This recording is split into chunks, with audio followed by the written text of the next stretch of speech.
Yes, guys. Welcome back to another episode of the Stockroom podcast, where we are in a different setting. Yeah.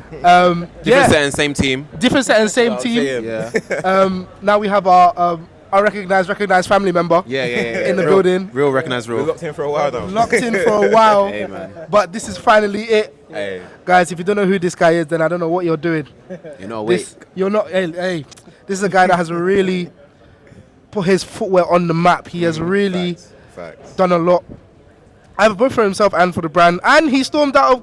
Anyway, I'm not gonna include that story. But yeah, guys, we have on the show today Mr. J Tips. Shout out my nigga Jay, Man, I'm honored, man. I'm honored, man. I'm fanning up just talking to you guys. Support, bro. Thank y'all for coming to Paris. Nah, man, thank you. Thank you for having us. As you can see, go on. I was gonna say, how are you enjoying Paris? Like from your perspective, you landed yesterday, right? Yeah, Paris has been amazing. I feel like as soon as I got off the plane, people knew there was new shoes. So they just like, everybody's like, yo. We'll talk about that. Everybody's like, what's up? Where you going? Where you at? Yeah. So it's been crazy. Yeah. I'd like to say thank you to Saucony. As you can see, the Saucony store is in the back and they have other activations going on. So yeah, big up to the Saucony team for helping to line this up. But you did, go on. I want to say, speaking of Saucony, I think it's time to do something we do on every podcast. Yep. What's on foot? What's on foot? What's on foot, man? Do you want to Most start? important No, Michael, let's start from you. Alright, cool. So I'm in the J Tips to-do list in the pink tan colorway, you know, super vibesy. And today we're doing a job. We're at work today, so I put these ones on. You know what I'm saying? I guess it's me. I got on my Pro Grid Triumph 4. Yes. The Poison Ivy colorway. Poison Ivy. Crazy. Unreleased. Crazy. First on feet. You know what I'm saying? I am wearing my J Tips. The Jazz 9s. Yeah, man. The Jazz 9s. I love you, but I'm busy. Because I'm busy recording the pod. I'm going, Bolu. I got my J-Tapes Pro Grid Omni 9 to-do list. What's the name of this colorway? Because I just call it pink. I didn't really have a name of the colorway. I just called that one purple. Fair. Yeah, I just called that one purple. Yeah, type. Type. And in hand, or I should say, for our shoes. As the mic. As the mics. Yeah. Jay, would you like to let us know what we have collection. in hand? Yeah. So this is a very unique interview with the mics on the shoes. Somebody's gonna steal this from you guys. You heard it twice.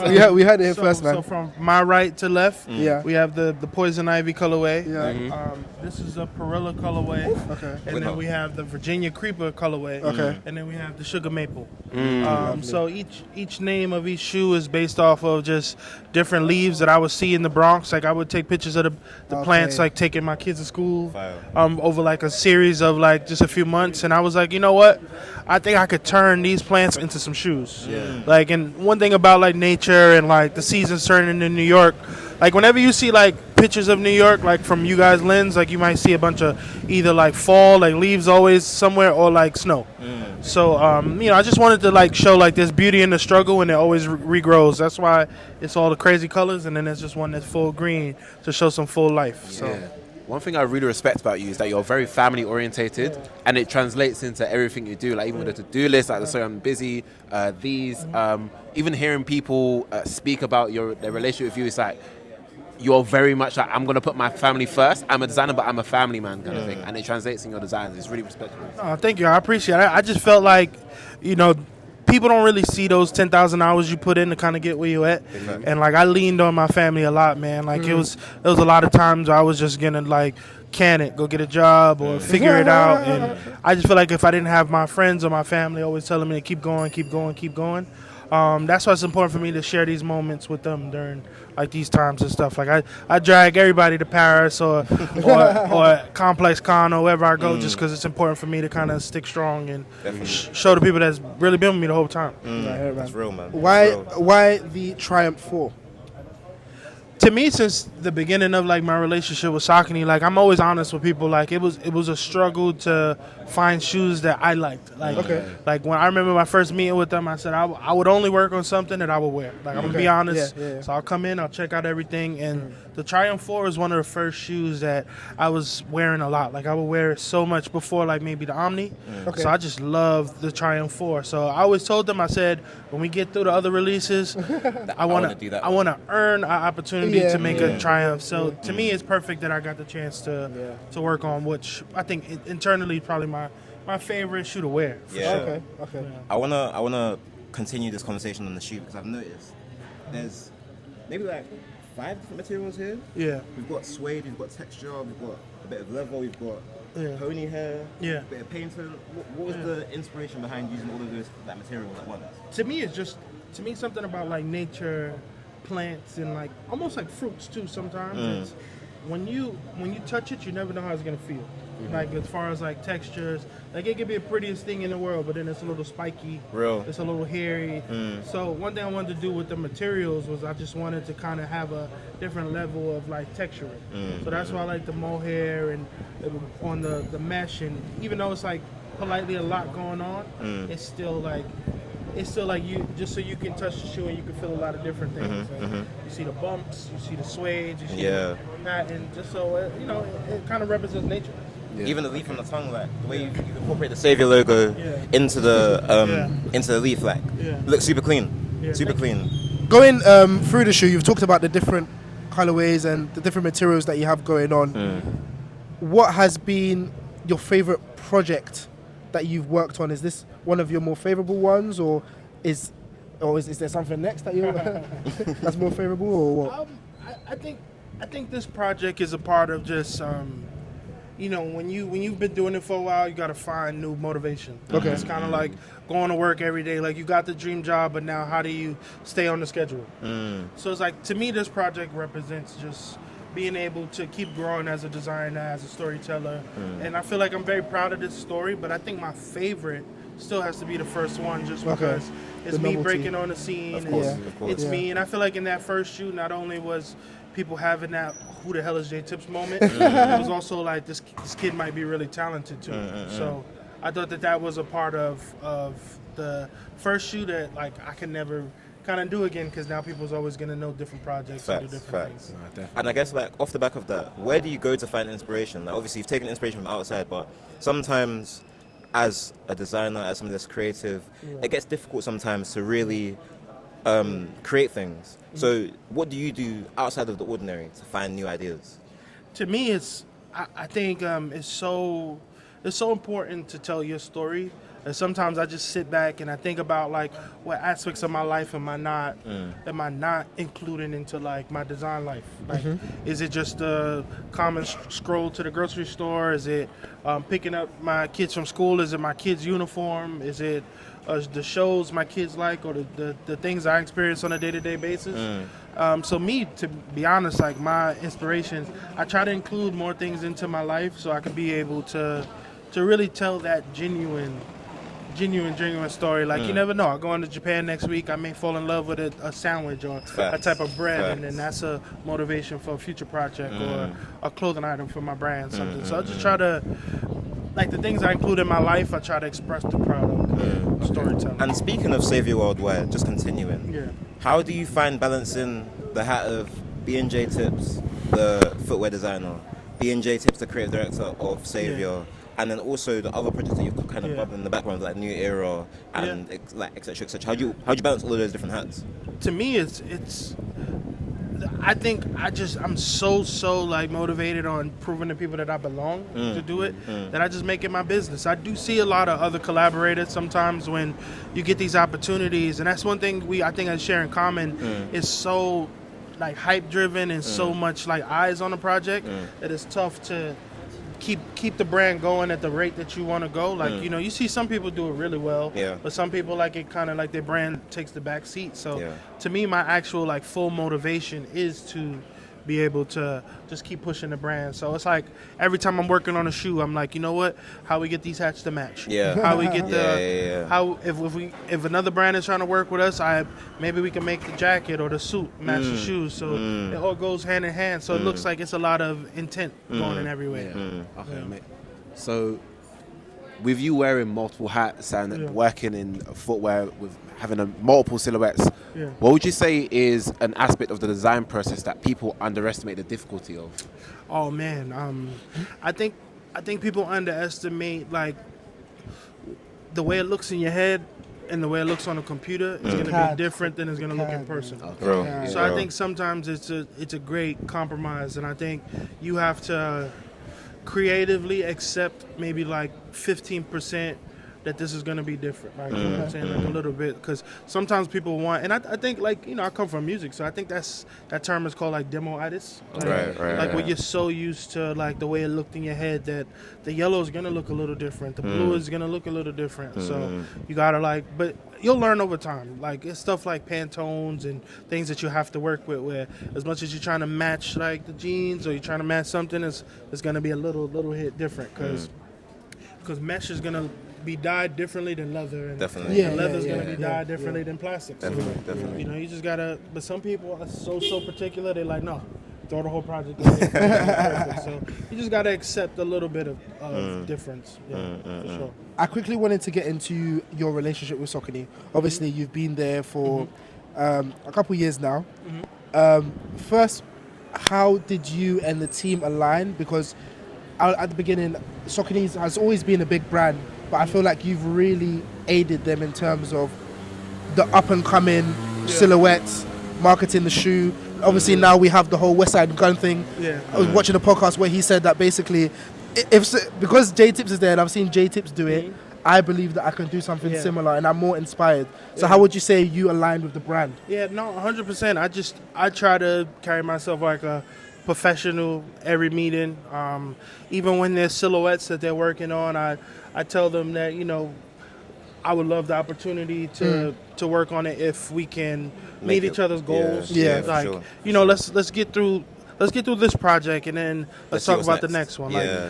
So as much as people see a lot of stuff, it's still like, you know, after we finish this one, I would love to show you guys something, or this and that. Like, it's no real entitlement, but to me, it's like most of us, like, my dream was always to either design shoes or just be a crazy collector. So when I started to really meet people behind the scenes, I realized that they wasn't really collecting shoes. They was just like, sometimes they was just regular Joes, and they'll control all collaborations or be like the connect to Virgil or Kanye or something. You'd be like, damn, this person with 300 followers is the key to all so much. They're the key to all this success. So to me, that's when I learned like the beauty of the industry, and I wanted to be able to be in it in some way. So I started taking meetings with like different brands, and mostly like those brands would just give you shoes after a while. Like, they'll just give you like a little gift card or a seed and package. And Saucony was the one brand that was like, you know, if you want to design some stuff,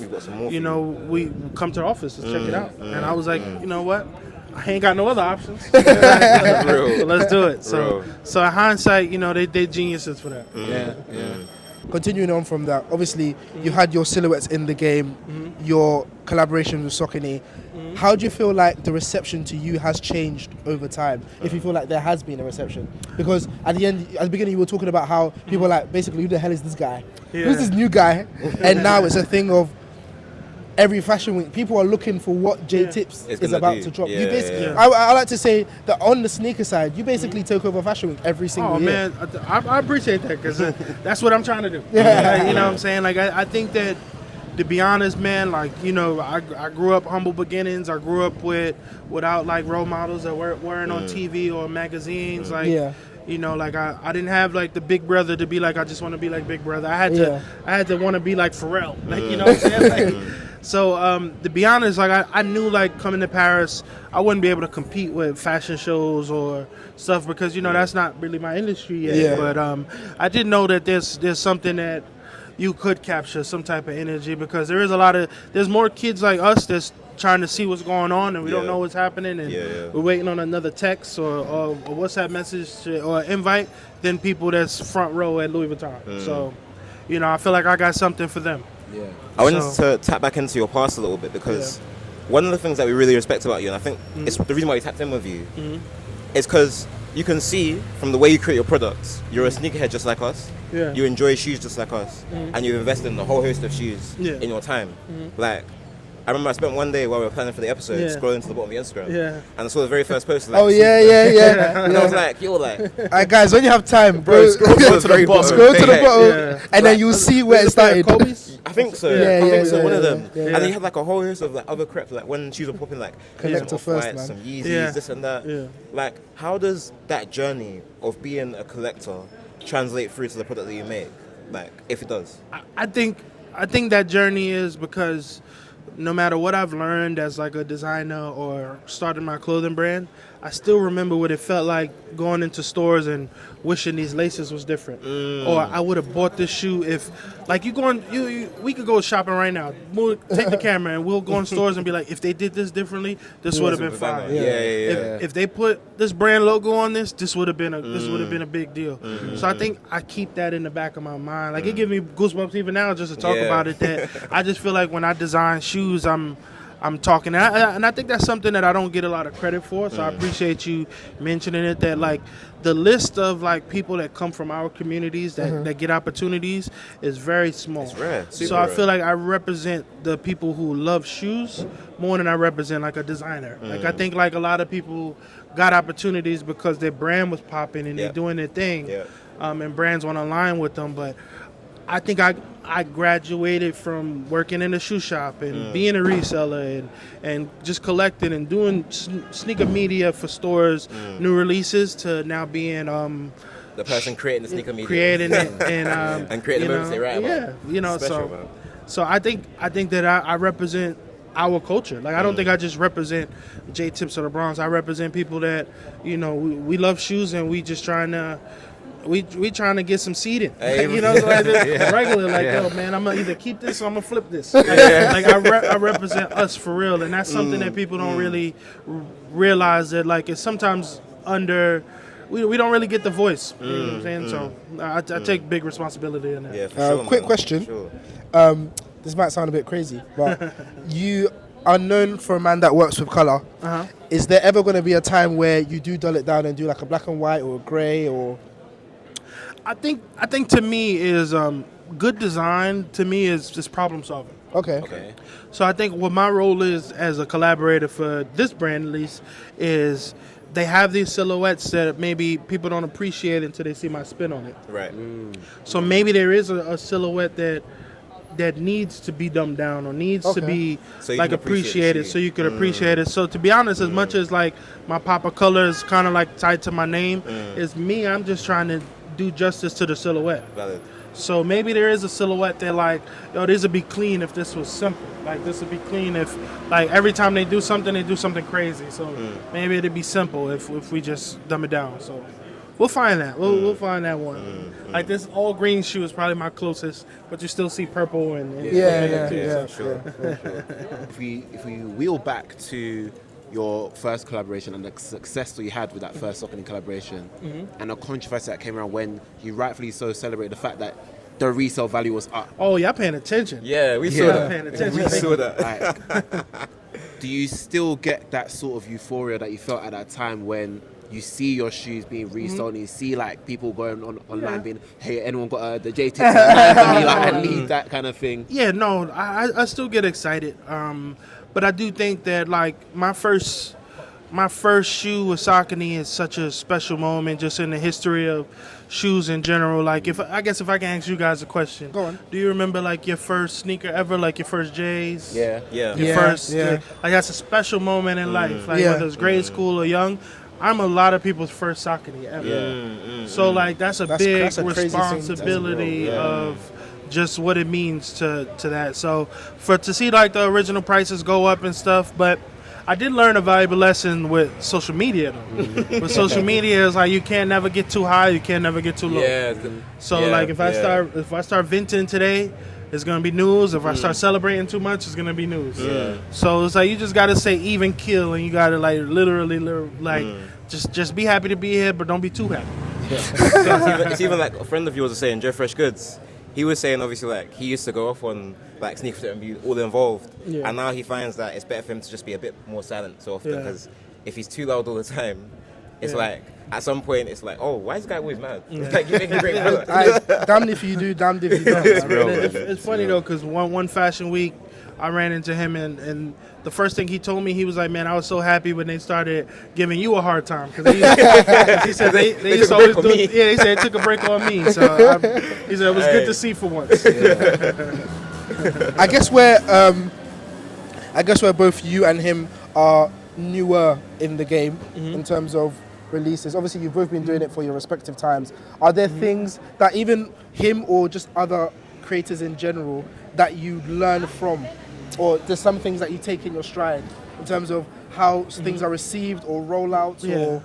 Yeah, no, of course. I feel like a good like anything, a good reference point for anything is to kind of pay attention to what everybody got going on, so you can age gracefully. Like even for like you guys with like a podcast, like I'm sure you look at other podcasts about like what went wrong and how we protect that from For sure. like shows that got a lot of momentum, somehow it just falls and drifts. So to me, it's like when I look at him, when I look at Salehi, when I look at like James Whitner, or even like the Kifs of the world and stuff, it's like how do you age gracefully in between projects? Because I think in between projects is when life kicks in, when you gotta pay bills, when you gotta real life happens. When the noise dies down. And I remember some of the best advice I got early on was you gotta stay hot in the middle.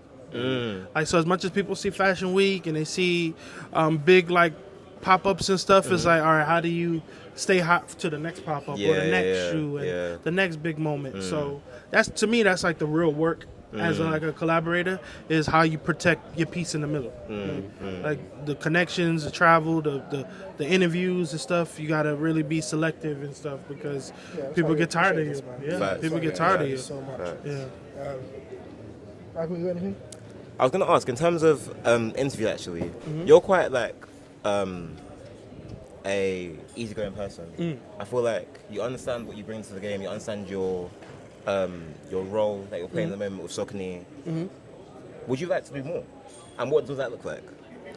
Yeah, man. I think my goal personally is like creative direction. Just because I do feel like sometimes I see things that I could put my sprinkle on that I don't need credit for. Right. Like maybe it's just simple things about like the way a release is going, or the way like the product is shot, or the something. And sometimes you just like to sprinkle your magic. Like sometimes just being a like almost like a Virgil, like a 3% changer. Like if you just change those laces, you have a whole different product. Like if you do this, if you do that, maybe you switch the logo. It's sometimes I get big good vibes from just being able to just show up in places where I didn't get credit for. Yeah, I feel that. Yeah. Speaking of laces, all these shoes have black laces. Yeah. Are you planning on adding more laces to the sets? Oh, you gotta wait and see, man. You gotta wait and see. All right, I can't tell all the secrets, man. You know what, valid? It's the preview. Valid. There's still some things that you're yet to. But one thing about this process that we wanted to do is, actually shout out to Soleil, because the year that I won the Footwear News Collaboration of the Year, he won Collection of the Year. So and I just thought to myself, how do I win a collection? Like what is a way that you able to put together like multiple shoes that tell the same story? So to be honest, that's why like with the laces and the tongue of each shoe, like we wanted to keep like that certain things that made sense, like the gold swoop here, like there's certain things, because it was like if too much things aren't matching, people may not think it's a collection. Like even like the flower you've got embedded within the Saucony logo, you've got the Uptown on the heel tab. So we wanted to make sure that when people see them together, they know they go together, and it's not that Saucony just gave him 4 different chances. I feel like I've noticed that a lot of the times, we spoke about it on another pod, there's not a lot of packs nowadays. everyone's releasing like shoe after shoe. Yeah. There's loads of singles. There's no more albums. Yeah. Like Yeah. there's singles upon singles upon singles, but no albums. What made you, or what makes you want to continue to produce like packs of shoes instead of singulars? Is that like a personal preference, or from Saucony, or how do you? I think it's kind of like that feeling though. That growing up, that pack. Yeah. That wanting to have some options, wanting to just tell stories. Like even with the Jazz, I look down at the Jazz and I regret not having a second colorway. Okay. I feel like I have a second. Every time I look at it, I think about the other colorway I wanted to do. Yeah. So I just think. Do you wanna? No, What other color you'll did you want to see it do? on another shoe or something. All right, cool. We'll talk about it when it comes out. Yeah. But to be honest, it's that pack feeling, that growing up and it having different drops and different themes and being able to just use the widest canvas. To be honest. Fire. Yeah.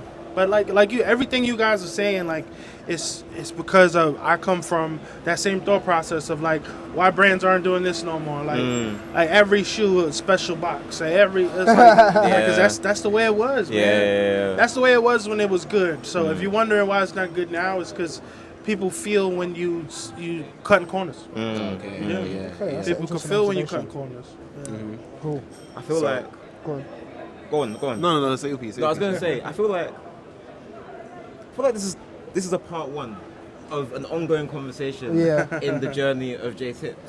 So I feel like I'll ask your question, but I'm happy to leave more questions to be answered because they'll be more informed as we go on. I had to. Go on. I'll go with one. All right, cool. That's one. So, if you could collaborate with any fictional character, Any fictional character, who would you collaborate? Fictional. I think I would love to collaborate with like I get real jealous when I see like the Batman, Spider-Man kind of capsules and stuff that brands do. So I think I would love to tell a story like that, like some type of through the lens of something. Like give me like right now I'm collaborating and designing everything from my brain. Throw something. A reference. It's almost like freestyling, like rap. Like I'm gonna tell you a topic. I want you to make something like Spider-Man. Make something. See where you go with it. Okay. Cool. Okay, cool. I hear that. Last one. Go on. Oh, that's my second one. Go on. Yeah, go on. Run out. Cool. So obviously with us all being within the footwear scene, we have an understanding of the lead time it takes for actually going from ideation to the actual shoe. How do you ever get concerned that 12 months ago, 24 months ago, when you started the project, that it's not going to be relevant? And how do you kind of prevent that from happening? Because you've done this multiple times. Yeah, I think I learned this term from one of my homeboys that used to work with me. He used to work in like the podcast space too, and he would hate to talk about current events because he used to always be like, "I need evergreen content. I need to be able to put out stuff whenever I can put it out because you never know, life might hit.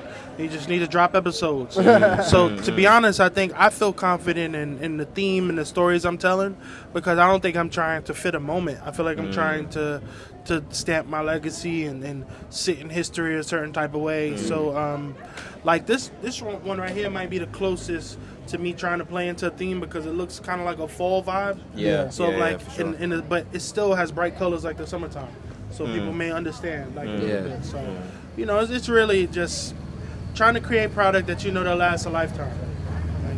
Because you don't want people to see something that you worked on and be like, "Oh, I can't wear that now because it just feels outdated." Yeah. Especially like I feel like Halloween. I feel like the vibes are changing when it comes to footwear. Like people used to wear shoes for moments, like get the Easter shoes now. Yeah. But now like shoes like these, for example, might be considered an Easter shoe. Yeah. But I can wear it in anywhere, anytime I want. Yeah. So you kind of, like you said, have shoes that are like as wearable now when they release as they are in 6 months' time. Yeah. As they are in 2 years without your feeling changing. So yeah. fully hear that, man. I appreciate that, man. But Yeah. that was me growing up in school, man. I was wearing any kind of shoes, any occasion. To graduation, trying to wear to prom, trying to wear anywhere. Like it was What'd you wear never for a season graduation? for me. What I wore to graduation, I wore a pair of patent leather Pradas. Makes sense. I'll send you out a picture so if people don't believe it, they can flash it on the screen. Do that, man. For sure. Or Burberry shirt. Oh, right, like that. That's how you're feeling. Like a baby shower. Yeah.